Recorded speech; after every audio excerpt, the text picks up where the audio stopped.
Hello everyone, welcome back to your own channel. तो बच्चों, आज की वीडियो में हम कवर करेंगे what is infrastructure structure.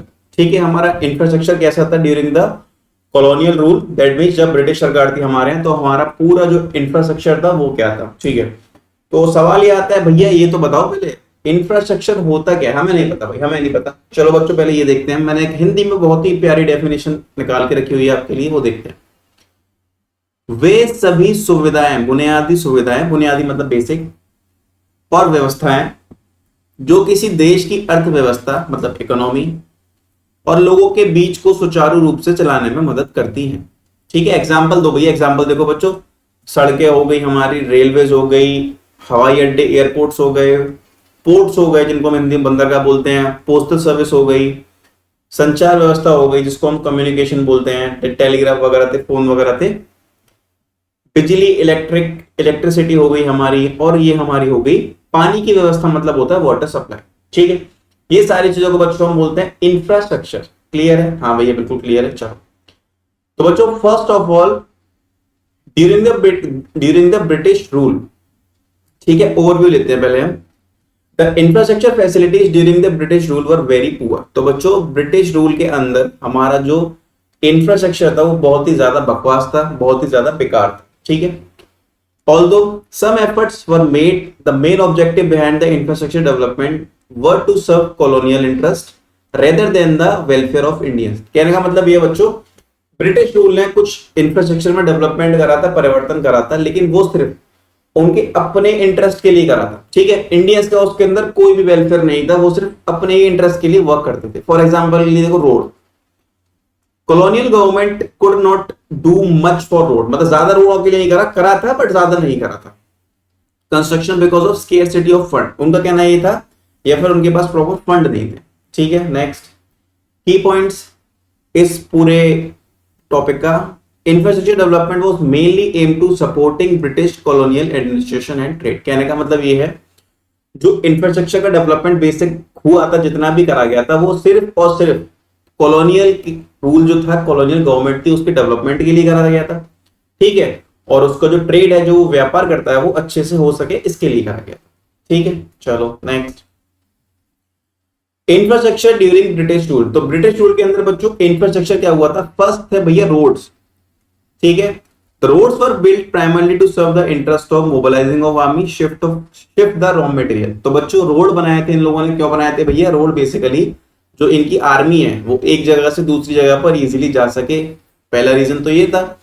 Second reason था रॉ मटेरियल, उस कच्चे सामान को ये एक जगह से दूसरी जगह पर ले जा सके, इसके लिए इन्होंने रोड को बनाया था। ठीक है, फिर आता है भैया रेलवेज। तो बच्चों यहाँ पे देखो, the most important contribution of the British rule was introduce of the railways. ठीक है, रेलवेज इनका बहुत ही अच्छा कंट्रीब्यूशन था, जो कि 1850 में ये इन्होंने इंट्रोड्यूस किया था। अब बच्चों एक बात ध्यान रखना, ये इंट्रोड्यूस 1850 में हुई थी। पहली जो ट्रेन थी ना हमारी, पहली जो ट्रेन थी हमारी, वो बॉम्बे टू थाने चली थी, वो भी 1853 में चली थी भैया, बिल्कुल। और उसने 34 किलोमीटर का डिस्टेंस ट्रेवल करा। ठीक है, इंट्रोड्यूस का मतलब होता है वो लेके आ गए 1850 में, लेकिन जब पहली ट्रेन हमारी चली थी वो बॉम्बे टू थाने चली थी, और 1853 में चली थी। कब चली थी भैया? वो 1853 में चली थी। चलिए बच्चों नेक्स्ट, अब ध्यान से देखो, railways enabled people to undertake long distance travel. तो रेलवेज ने क्या करा, अब लॉन्ग डिस्टेंस ट्रेवल को लोग इजीली अब ट्रेवल कर सकते हैं। ठीक है, इट एनहेंस्ड एग्रीकल्चर कमर्शियलाइजेशन, और हम बच्चों अपनी खेती को भी एक जगह से दूसरी जगह पर इजीली ले जा सकते हैं बेचने के लिए। Railways also promote the foreign trade, और रेलवेज ने फॉरेन ट्रेड को प्रमोट करा था। कुछ कंट्रीज थी जहां तक हमारी रेलवे लाइन बनी थी, तो उस कंट्रीज में भी हमारी ट्रेन से सामान आता जाता रहता था। ठीक है, चलो नेक्स्ट आता है हमारे पास एयर एंड वाटर ट्रांसपोर्ट। तो बच्चों, रोड्स और रेलवे के कंपैरिजन में ये सक्सेसफुल नहीं हुआ था, एयर और वाटर ट्रांसपोर्ट। ठीक है, British government took major for developing the water and air transport, however their development was far from satisfactory, मतलब वो satisfactory development इनका नहीं था। inland waterways were very uneconomical। कहने का मतलब ये है, जो वाटरवेज थे हमारे वो बहुत महंगे थे, वाटर हो गया, फ्लाइट हो गई, ठीक है, ये बहुत महंगे थे। Summary, infrastructure under British rule was developing mainly to serve colonial interest not the need of Indians. वही सेम बात बच्चों, जो भी इंफ्रास्ट्रक्चर का डेवलपमेंट ही कर रहे थे, बेसिक इनकी अपनी जरूरत थी इसीलिए वो कर रहे थे, इंडियंस के वेलफेयर का इनका सच कोई मोटिव नहीं था।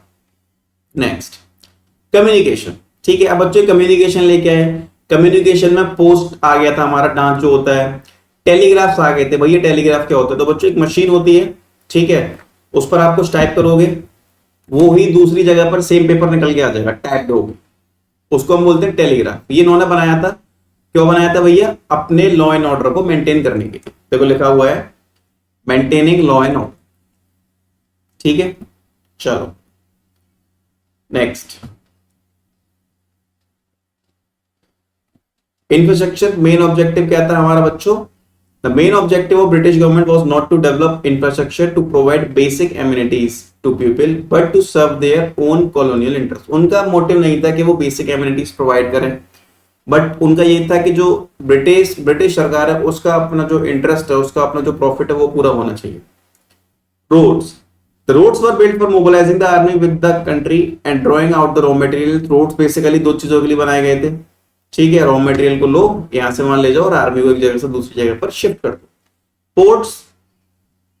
Ports and shipping were developed mainly for external trade. External trade के लिए हमारे पोस्टल शिप आए थे, फॉरेन में जा रही चीजें, ठीक है। And export raw materials to Britain, Britain में अपना रॉ मटेरियल के लिए एक्सपोर्ट करना, ठीक है। And other lucrative foreign destination. Lucrative का बच्चों मतलब होता है लाभदायक, ये जो वर्ड है ना ल्यूक्रेटिव, इसका मतलब होता है लाभदायक, प्रॉफिटेबल, ठीक है। क्लियर है यहां तक? चलो, railways developed by the British rule, ठीक है। टू है first railways were developed by British rule mainly focus on तीन रीजन के लिए हमारी रेलवे डेवलप की गई थी। First, to have effective control over the vast Indian territory. पूरी इंडियन की टेरिटरी को ये लोग इफेक्टिवली कंट्रोल कर सकते थे रेलवे से। To earn profit through foreign trade, ठीक है, फॉरेन ट्रेड से प्रॉफिट कमा सकते थे, विदेश से व्यापार करते थे अपना। To make profitable interest investment by British fund in India, ठीक है, और अपने जो प्रॉफिटेबल इन्वेस्टमेंट है वो किसने करी थी? Bye British fund in India. तो ब्रिटिश फंड से ये प्रॉफिटेबल इन्वेस्टमेंट करते थे हमारे इंडिया के अंदर, ठीक है। Electric telegraph, the system of electric telegraph was introduced at high cost, बहुत महंगा था ये, for the purpose of maintaining law and order. Law and order को मेंटेन करने के लिए लोग इलेक्ट्रिक टेलीग्राफ को लेकर आए थे, ठीक है। Next, infrastructure during British rule same चल रहा है। अब बच्चों कुछ पॉजिटिव कंट्रीब्यूशन थे, ब्रिटिश रूल के पॉजिटिव कंट्रीब्यूशन थे, वो क्या कहता है भैया? फर्स्ट, सेल्फ सफिशिएंसी इन फूड ग्रेन प्रोडक्शन। कहने का मतलब ये है, जो ब्रिटिश सरकार थी वो हमारे भारतीय किसानों से चीजें बनवाती थी, अब वो बनाते बनाते सीख गए थे, तो अब वो क्या हो गए थे बच्चों? सेल्फ सफिशिएंट हो गए थे अपने फूड ग्रेन्स को उगाने के लिए, ठीक है। Two, better means of transportation. Transportation क्या? Railways provide quality transport service. Railways क्या कर रही थी? क्वालिटी ट्रांसपोर्ट सर्विस प्रोवाइड कर रही थी, जिससे हम एक जगह से दूसरी जगह पर इजीली आ जा सकते थे, ठीक है। समरी देखते हैं इसके, ओवरऑल क्या बोल रहा है ये। Overall British rule contributed to certain positive changes in India, ठीक है, बिल्कुल सही है। ब्रिटिश रूल ने कुछ पॉजिटिव चेंजेस किए थे इंडिया के अंदर through agriculture and transport development. Agriculture के डिपार्टमेंट में और ट्रांसपोर्ट डेवलपमेंट, क्योंकि एग्रीकल्चर डिपार्टमेंट में बच्चों क्या था? वो कैश क्रॉप उगवाते थे, ठीक है।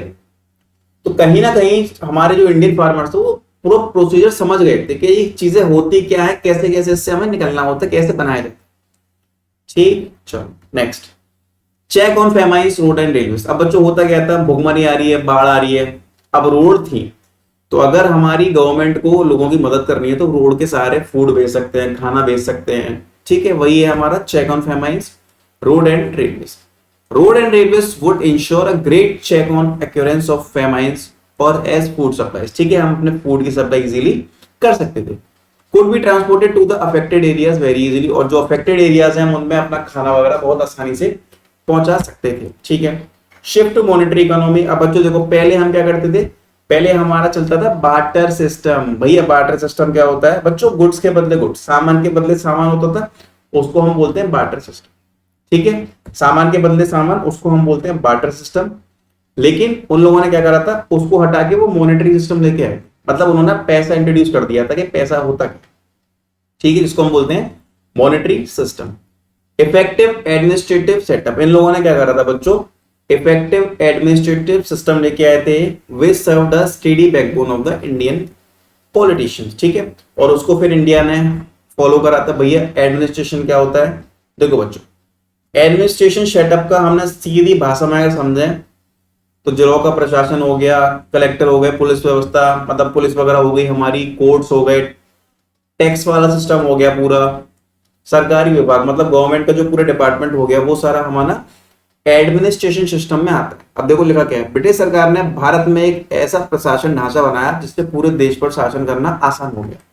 उन लोगों ने एक ऐसा इंफ्रास्ट्रक्चर रेडी करा था जिससे पूरे देश पर कंट्रोल होना इजी हो गया, ठीक है। फिर वही हमने अडॉप्ट कर लिया। क्लियर है बच्चों? तो इस वीडियो में हमने समझा इंफ्रास्ट्रक्चर भारत का कैसा था ब्रिटिश रूल के टाइम पर, और बेसिकली हमने एक ही बात सीखी कि उन्होंने जो भी करा अपने मतलब के लिए करा, हमारी कंट्री के लिए उन्होंने कुछ नहीं करा। वो बात अलग है, हम यूज कर रहे हैं बाद में उसको, बट जब उन्होंने डेवलप किया था वो बेसिक उनके मोटिव के लिए किया था, ठीक है। चले बच्चों, तो इस चैप्टर का समापन करने जा रहे हैं अब हम, ठीक है। तो उससे पहले हमें कुछ बातें ध्यान रखनी है, बातें ध्यान रखनी है कि ये जो डेट समय दी हुई है 11, ये हमें ढंग से याद करनी है बच्चों। इनको याद करे बिना इस चैप्टर को एंड नहीं करना, सबसे पहले हमें ये याद करनी है। तो एक बार मैं रिवाइज करा रहा हूं तुमको। देखो, बैटल ऑफ प्लासी हमारा हुआ था 1757 को, और यहाँ पर डेट लिखना तो लिख देना 23 जून थी, वैसे ये याद कर लो, कोई इशू नहीं है। इंट्रोडक्शन ऑफ जमींदारी सिस्टम और लैंड सेटलमेंट सिस्टम या फिर परमानेंट सेटलमेंट सिस्टम, ये बच्चों लॉर्ड कॉर्नवालिस ने दिया था, याद रखना। लॉर्ड कॉर्नवालिस, डेट इज 1793, ठीक है। चलो, इंट्रोडक्शन ऑफ रेलवेज 1850 में इंट्रोड्यूस हुई थी, चली थी 1853, बॉम्बे टू थाने 34 किलोमीटर का डिस्टेंस था, ठीक है। चलो, फर्स्ट पोस्टल स्टैम्प, तो बच्चों पोस्टल स्टैम्प हमारी 1852 में आई थी। Suez canal 1869, first official census 1881।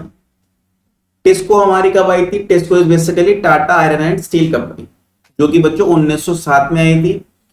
Year of great divide 1921। Pioneer of Indian aviation मतलब एयरलाइंस बाय टाटा, वो हमारी 1932 में आई थी। और भारत हमारा 15 अगस्त 1947 को आजाद हो गया, ठीक है। तो ये डेट्स हमको नहीं भूलनी है, हमको अच्छे से याद रखनी है, ठीक है। चलो।